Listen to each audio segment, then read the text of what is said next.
there, James here, and in this video I'm going to show you how to play this lick, which you heard me play in the introduction to this lesson. Now this lick comes from my Rock Lick Method for Guitar book, which is a step-by-step method to help you really level up your rock and metal guitar soloing skills, and it comes with over 75 minutes of bonus video content plus nearly an hour of backing tracks. Now I won't go on about it too much here because I know you want to get into the lesson, but underneath this video in the description you'll find a load of links where you can learn more about the book, read all about it, read reviews and this kind of thing. So check those out if you're interested.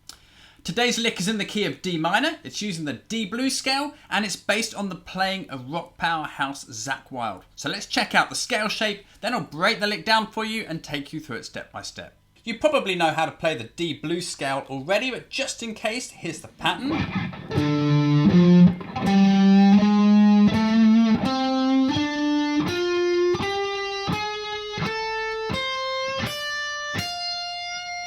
So if you don't know that, pause the video and use the on-screen tab to learn the pattern before you go any further.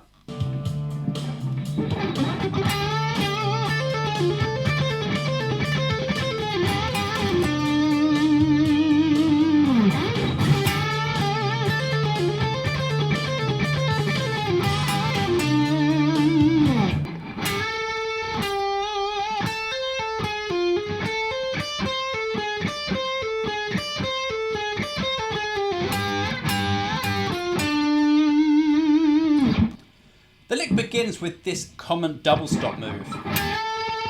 So what I'm doing here, I'm using my first finger to play the B string at the 10th fret, and I'm playing the G string at the 12th fret. I'm picking both strings and I'm bending the G string up. Now make sure to keep your first finger quite stable and still so it doesn't go with the bend as well, otherwise you'll get this.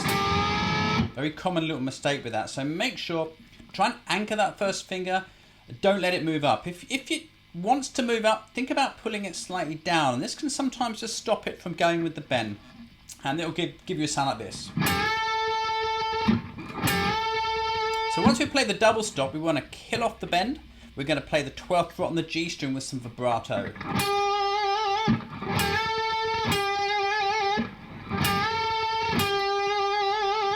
So that's the first part of bar 1. Now we're going to play this little phrase. Now this is a really nice little blues scale phrase which players like Zakk use a lot. And it's simply like a little hammer-on pull-off exercise really. But it's a useful one to add into your playing. So here's what we're going to do for this. I'm going to play the 10th fret on the B string. I'm going to pick that with a down pick. I'm going to hammer my third finger onto 13 on the B string and I'm going to pull back off to 10 again. Then I'm going to go onto the G string and I'm going to pull off the blue note here, which is the 13th fret, down to 10. And hammer back on again. Make sure to keep the rhythm tight here. You don't want it to be, it's 16th notes, groups of 4. 1, 2, 3, 4, 1, 2, 3, 4. Okay, then we're going to go back to 10 and 13 on the B string again. So a little pattern that you can take and cycle round, and it can sound pretty cool. Here is the second half of the lick.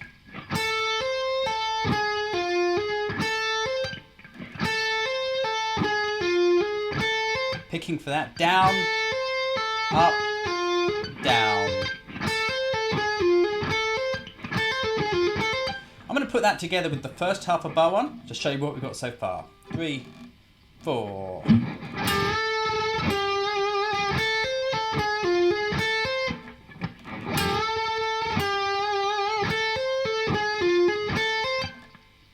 In bar 2, we're using this really cool repeating phrase. Now this is definitely something you want to take and work on your own playing. It can sound really good. Here it is. So what we're doing here is we're playing the top E string at the 10th fret. I'm hitting that with a down pick. Then I'm hitting the B string at 13 with an up pick and I'm pulling off to my first string at 10. Then I'm coming to the G string at 13 with my third finger and picking that with an up. So the picking, down, up, up, down, up, pull off, up. And the nice thing about that picking is we can just use it now when we play that phrase 3 times, which is what we do in the lick. We do this.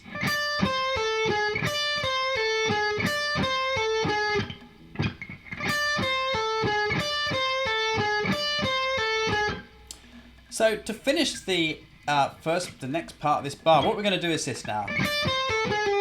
So this is really just coming down the blues scale. So I'm going to play 10 on the top E string, pull 13 off to 10 on the B, then I'm going to play 13 on the G, and I'm going to slide it down to 12 and pull up to my first finger at 10.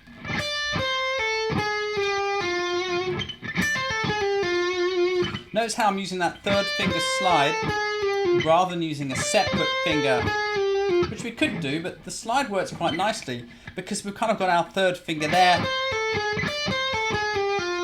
Just do that. So that completes the second bar of the lick. Let me play that for you through, and then I'll join it onto the first bar so you can hear what we've got so far. So the second bar is this.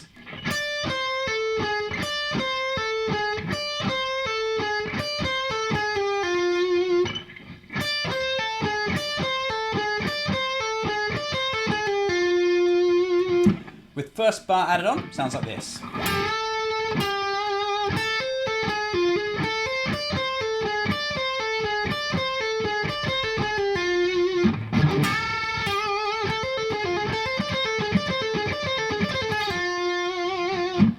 Okay, let's finish it off by looking at the third bar. And what we're going to do here, I'm going to play this double stop, 12 on the G and 12 on the B. So we're adding in this B string note, which isn't actually in the blues scale. It's actually from another scale called the Dorian mode, but don't worry too much about that. Just think of it as a kind of a really cool bluesy rocky note which you can add in to your blues scale pattern and use when you want to. And sometimes it will work, sometimes it won't, so you get used to learning when is the best time to use it. So the double stop is 12 on the G and B string. I often use my third and my little fingers to play that. And I'm going to pick it with the down picks, and I'm just going to give it a little half fret sort of bend, half tone bend, to get that bluesy sort of sound. Now if you prefer, you might want to use one finger to bend that up, or even pull it down. Some players would do that. Sometimes I do that myself, but in this case I tend to use my third and little finger. I don't really know why, it just feels comfortable to me now. And then we come to the very last bit of the lick. We're going to play 12 on the G string, 10 on the G string, and 12 on the D.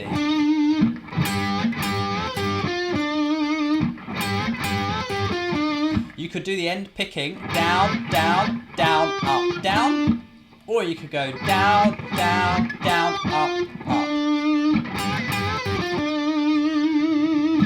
And that completes the lick. So that's bar 3. So what I'm going to do now is just join all that together for you slowly so you can follow along, and then I'll put it over the backing track for you. 3, 4.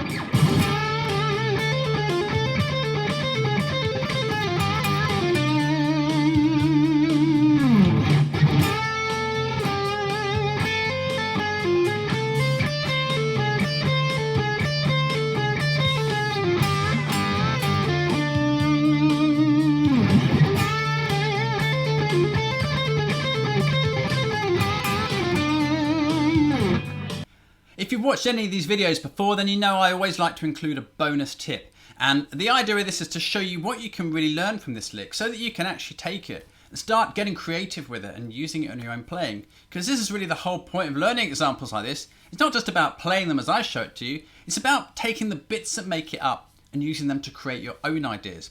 So I want to give you a sort of a bit of a help to get you started with this. Now if we look at this lick, there's some really useful little building blocks which we can take. I think the first one is this move on the G and the B string, which we can find in bar 1.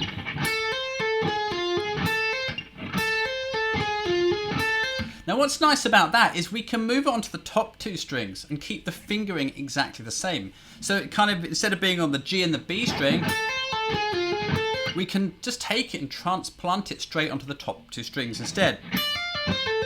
And we still get a blues scale idea. So what this means is you could take that idea and experiment with moving it around onto the different string sets.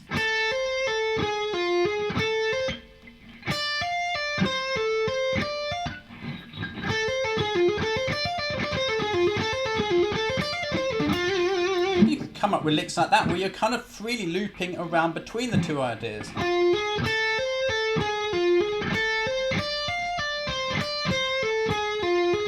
So really where these licks are coming from is this idea and this idea. So I've got almost like a little 3-string scale pan, and I can just noodle around with that and see what I can come up with.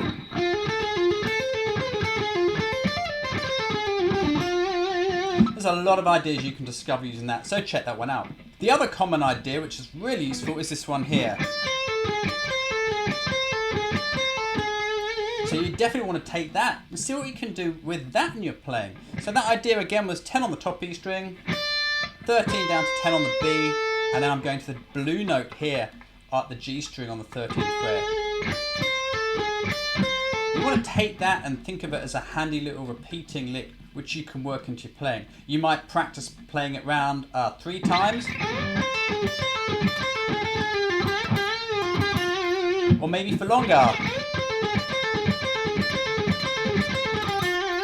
Now there's a lot of things you can do with that, so check out the possibilities. Okay, your lick challenge for this lesson is to take those ideas I just told you in the bonus tip and use them to actually create a couple of your own licks. Just be as creative and imaginative as you can. You can keep them really like my lick, or you might change them a lot. It's really up to you. The idea is just to experiment. This is really how we come up with a range of our own ideas and our own licks and our own vocabulary. And this is something that all the great players have done.